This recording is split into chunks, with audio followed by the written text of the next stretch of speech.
সুপ্রিয় দর্শক, স্বাগতম জানাচ্ছি সর্বশেষ আপডেট বাংলা সংবাদে। শুরুতেই জানিয়ে দেব সংবাদ শিরোনাম, এরপর থাকছে বিস্তারিত।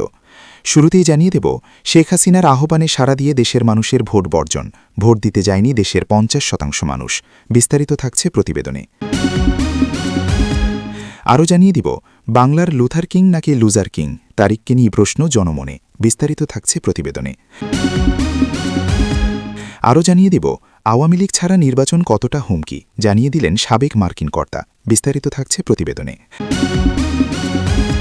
আরও জানিয়ে দিব ২০১৮কেও ছাপিয়ে গেছে ইউনূসের আমলের নির্বাচন, আগের রাত থেকেই চলছিল দেদার ছাপ্পা। বিস্তারিত থাকছে প্রতিবেদনে। এবং সর্বশেষ জানিয়ে দেব মাইকে ঘোষণা দিয়ে এনসিপির নেতাকর্মীদের আক্রমণ করছে বিএনপি সন্ত্রাসীরা, আক্তার হোসেন। বিস্তারিত থাকছে প্রতিবেদনে। সুপ্রিয় দর্শক, এতক্ষণ শুনছিলেন সংবাদ শিরোনাম, এবারে শুনবেন বিস্তারিত। তার আগে ভিডিওটি ভালো লাগলে এবং সর্বশেষ আপডেট নিউজ পেতে চ্যানেলটি সাবস্ক্রাইব করুন। ধন্যবাদ। দেশের বিভিন্ন নির্বাচনী এলাকায় প্রার্থীদের নানা অভিযোগ ও অনিয়মের মধ্যে শেষ হয়েছে ছড়াই সংসদ নির্বাচন ও গণভোটের ভোটগ্রহণ। আওয়ামী লীগের সভানেত্রী শেখ হাসিনার আহ্বানে সাড়া দিয়ে ভোট দিতে যায়নি দেশের অধিকাংশ মানুষ। ভোটগ্রহণ শেষে রাজনৈতিক মহলে বড় আলোচনা ও কৌতূহলের বিষয় হয়ে দাঁড়িয়েছে ভোটের হার কেমন হল। এ নিয়ে নানা আলোচনার মধ্যে নির্বাচন কমিশন জানিয়েছে বেলা ২টা পর্যন্ত দেশের ৩৬,০০০-এর বেশি কেন্দ্রে গড়ে 47.91% ভোট পড়েছে। তারা এখন পর্যন্ত ভোটার হারের নির্দিষ্ট কোনো তথ্য জানায়নি। দেশের বিভিন্ন স্থানে ভোটার হার ছিল খুবই কম, বিশেষ করে গোপালগঞ্জে মানুষ ভোট বর্জন করেছে। ঢাকার বিভিন্ন ভোটকেন্দ্রে অলস সময় পার করেছেন কর্মকর্তারা। দেশের একটি কেন্দ্রে বিজিবি সদস্যদের ক্রিকেট খেলার ভিডিও ভাইরাল হয়েছে। প্রধান উপদেষ্টা অধ্যাপক মোহাম্মদ ইউনূস দাবি করেছেন যে এই নির্বাচন দেশের ইতিহাসে সবচেয়ে শান্তিপূর্ণ ও উৎসবমুখর ছিল। তবে বিবিসি জানিয়েছে দেশের বিভিন্ন জায়গায় জাল ভোট দেওয়ার চেষ্টা, পোলিং এজেন্টদের ওপর হামলা করে জখম করা, নারীদের হেনস্থা করার চেষ্টা হয়েছে এবং বেশ কিছু জায়গায় কেন্দ্র দখলের অপচেষ্টাও চালানো হয়েছে। বিশ্লেষকরা বলছেন, যখন একটি দেশের প্রধান রাজনৈতিক দলগুলো নির্বাচনের বাইরে থাকে তখন সেই ভোটের নৈতিক বৈধতা তলানিতে গিয়ে থাকে। বিজিবি সদস্যদের ক্রিকেট খেলা বা ফাঁকা কেন্দ্রে কর্মকর্তাদের ঝিমুনি প্রমাণ করে যে সাধারণ মানুষের মধ্যে এই নির্বাচন নিয়ে কোনো আগ্রহ ছিল না। প্রধান উপদেষ্টার শান্তিপূর্ণ তোকমাটি মূলত ভোটারহীনতার একটি নামান্তর মাত্র। বিশ্লেষকরা আরও মনে করেন, ভোটের হার নিয়ে নির্বাচন কমিশনের অস্পষ্টতা এবং মাঠের বাস্তবতার অমিল ভবিষ্যতে নির্বাচন ব্যবস্থার ওপর মানুষের আস্থা আরও কমিয়ে দেবে। বিশেষ করে গোপালগঞ্জের মতো জায়গায় ভোট বর্জন এটাই ইঙ্গিত দেয় যে তৃণমূল পর্যায়ে রাজনৈতিক অসন্তোষ চরমে। বাংলাদেশের রাজনীতি থেকে সরে দাঁড়ানোর মুচলেকা দিয়ে লন্ডনে পালিয়ে যাওয়া তারেক জিয়া দেশে ফিরেছেন তার তথাকথিত প্ল্যান নিয়ে।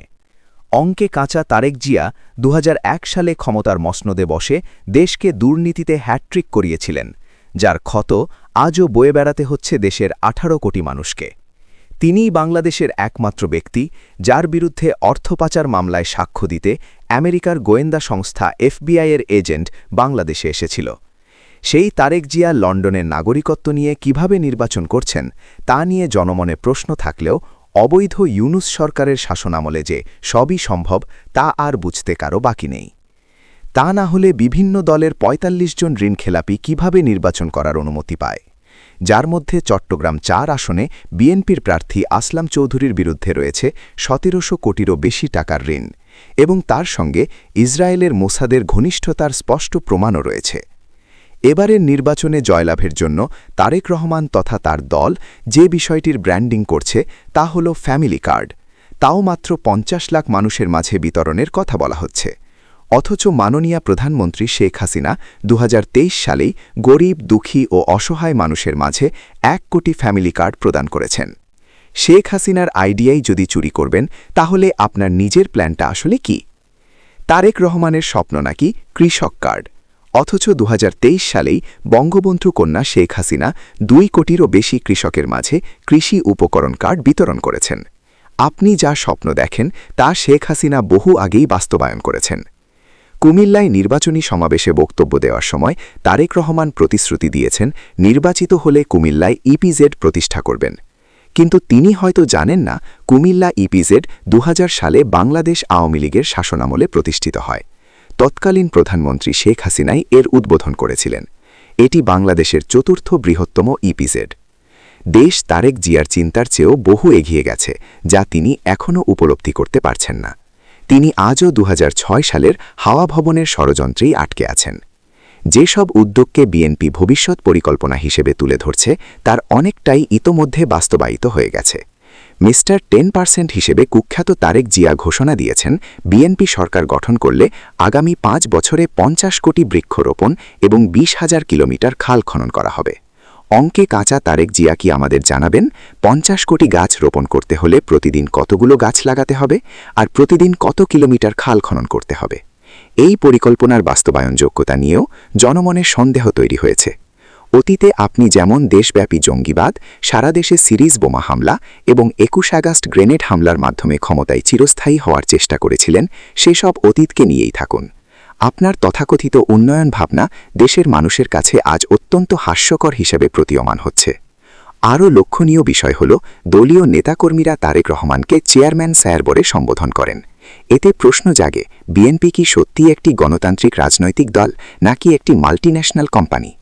টাইম ম্যাগাজিনে সম্প্রতি তারেক রহমানকে নিয়ে একটি লেখা প্রকাশিত হয়েছে।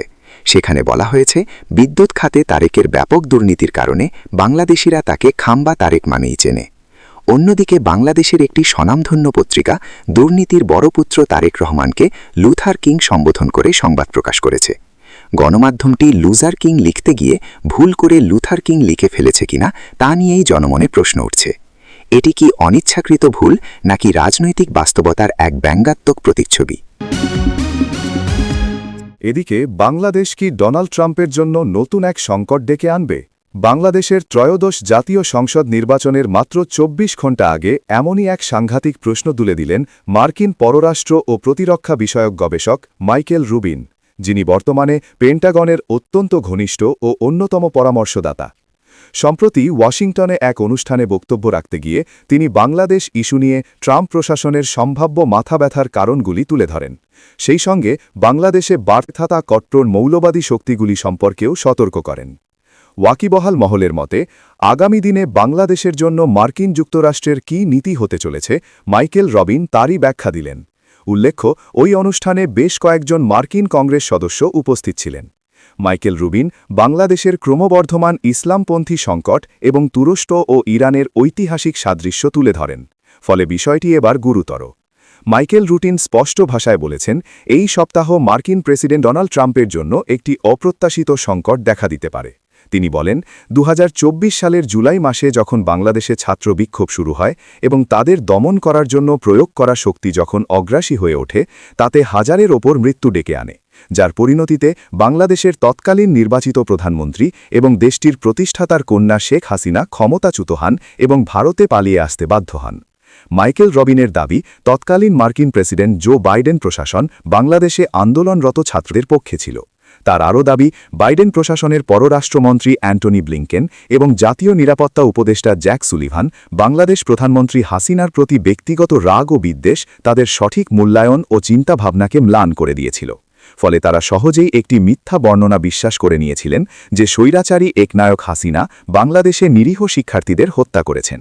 কিন্তু পরবর্তী সময় ব্যালিস্টিক প্রমাণাদি দেখায় যে ছাত্ররা নির্দোষ থাকলেও কিছু লোক পাকিস্তানের সরবরাহকৃত গোলাবারুদ দিয়ে দেরি হয়ে গিয়েছিল। বাংলাদেশের রাজনৈতিক পালা বদল ঘটে গিয়েছে। এদিকে 2024 সালের 5 আগস্ট শেখ হাসিনা সরকারের পতনের পরে দীর্ঘ অপেক্ষার অবসান। 18 মাসের বেশি সময় পর বাংলাদেশে অনুষ্ঠিত হচ্ছে জাতীয় সংসদ নির্বাচন। একই সঙ্গে নেওয়া হচ্ছে গণভোটও। মজার বিষয় হল, এই দুটি ভোটে দুটি আলাদা অক্ষের উৎসাহ। মোহাম্মদ ইউনূস এবং তাদের দোসর জামাত পক্ষের উৎসাহ গণভোট। অন্যদিকে তারেক রহমানের দল বিএনপির উৎসাহ জাতীয় সংসদ নির্বাচনে জিতে সরকার গঠন করতে। এখন দেখার এ ব্যাপারে কারা এগিয়ে থাকে। কিন্তু যে অভিযোগটা উঠতে হচ্ছে তাও কিন্তু কম গুরুত্বপূর্ণ নয়। 12 ফেব্রুয়ারি নির্বাচনের আগের দিন অর্থাৎ 11 ফেব্রুয়ারি সন্ধে থেকেই বহু জায়গায় ভোটকেন্দ্র দখল করে ছাপ্পা শুরু করে দিয়েছিল জামায়াতে ইসলামী। এমনই অভিযোগ বিএনপি ও আওয়ামী লীগের। কেউ কেউ বলছেন 2018 সালে আওয়ামী লীগের নির্বাচনকেও ছাপিয়ে যাচ্ছে এবারের নির্বাচন। ভোলা, বরগুনা, চাঁপাইনবাবগঞ্জ, নারায়ণগঞ্জ, গোপালগঞ্জ সহ বাংলাদেশের বিভিন্ন প্রান্তে বৃহস্পতিবার সকালে ভোট কেন্দ্রে এসে ভোটাররা অভিযোগ করেছেন সকাল সকাল আসলেও তারা ভোট দিতে পারেননি। তাদের অভিযোগ আগেই হয়ে গিয়েছিল। এমনকি বাংলাদেশের রাজধানী ঢাকাতেও এমন কয়েকটি ভোটকেন্দ্র থেকে এমন অভিযোগ সামনে এসেছে। ভোটারদের মূল অভিযোগ করেছেন সকালের প্রথম ঘণ্টায় এসেই দেখেন রাতেই ভোট হয়ে গেছে। বুধবার রাত থেকেই বাংলাদেশের সামাজিক যোগাযোগ মাধ্যমে এমনই অসংখ্য ভিডিও ছড়িয়ে পড়েছে। তাতে দেখা যাচ্ছে রাতের অন্ধকারে ভোট কেন্দ্রগুলি দখল নিয়ে ব্যাপক ছাপ্পা বা বেআইনি ভোট দেওয়া চলছে। আরও আশ্চর্যের বিষয়, ওই ব্যালট পেপারে নির্দিষ্ট স্থানে ভোটকর্মীদের স্বাক্ষরও রয়েছে। কোথাও দেখা যাচ্ছে বুধবার রাতেই প্রিসাইডিং অফিসারের কক্ষে বসে বৈঠক করছেন জামায়াত নেতারা। সেখানে উপস্থিত হয়ে সাংবাদিকরা সেই গোপন বৈঠকের পর্দাফাশ করলেন। আবার নারায়ণগঞ্জ ৩ আসনে রাতের অন্ধকারেই ব্যাপক ভোটদান হয়ে যায়। ব্যালট বক্সে সেগুলিও ভরাও হয়ে যায়। এমনই ভিডিও সোশ্যাল মিডিয়ায় ভাইরাল। অন্যদিকে বরগুনা পৌরসভা ভোটকেন্দ্রে রাতেই রেজাল্ট শিটে স্বাক্ষর নেওয়ার অভিযোগ। বেশিরভাগ জায়গায় জামায়াতের বিরুদ্ধে অভিযোগ। সব ক্ষেত্রেই নির্বাচনী আধিকারিকরা জামায়াতের সঙ্গে মিলেমিশে কাজ করছেন বলে অভিযোগ। অর্থাৎ ভোট গ্রহণের আগের রাতেই তৈরি হচ্ছিল রেজাল্ট শিট বা ফলাফলের কাগজ। অন্যদিকে ভোলা ১ আসন, ঢাকা ১৮ আসনের মতো একাধিক আসনে বৃহস্পতিবার সকাল থেকেই ভোটাররা গিয়ে শুনতে পাচ্ছেন তাদের ভোট হয়ে গিয়েছে। যদিও বাংলাদেশে এই মুহূর্তে আইন শৃঙ্খলা রক্ষা করা যার দায়িত্ব, সেই সেনাপ্রধান জেনারেল ওয়াকারুজ্জামান এদিন ভোট দিয়েছেন। এরপর তিনি বলেন, আমি খোঁজ নিয়ে দেখেছি বাংলাদেশে অত্যন্ত শান্তিপূর্ণভাবে ভোট চলছে। পাশাপাশি তিনি আস্তত্ব করেছেন সকলে নির্ভয়ে ভোট দিন। সেনাপ্রধান জেনারেল ওয়াকার যাই বলুক, বাংলাদেশে ইলেকশন ইঞ্জিনিয়ারিং চলছে বুধবার রাত থেকেই। যেখানেই জামাত সুযোগ পাচ্ছে সেখানেই তারা রাত থেকেই ভোটের বাক্স ভরিয়ে দিচ্ছে। এখন দেখার মূল ফলাফল কি হয়। এদিকে রংপুরের হারাগাছে মাইকে ঘোষণা দিয়ে জাতীয় নাগরিক পার্টির এনসিপির নেতাকর্মীদের আক্রমণ করা হচ্ছে বলে অভিযোগ করেছেন দলটির সদস্য সচিব আক্তার হোসেন। আজ শুক্রবার রাতে সামাজিক যোগাযোগ মাধ্যম ফেসবুকে দেওয়া এক পোস্টে এ অভিযোগ করেন তিনি। পরে দলের মুখপাত্র আসিফ মাহমুদ সজীব ভূঁইয়া তার নিজের ভেরিফাইড ফেসবুক পেজে আক্তারের বক্তব্য শেয়ার করেন।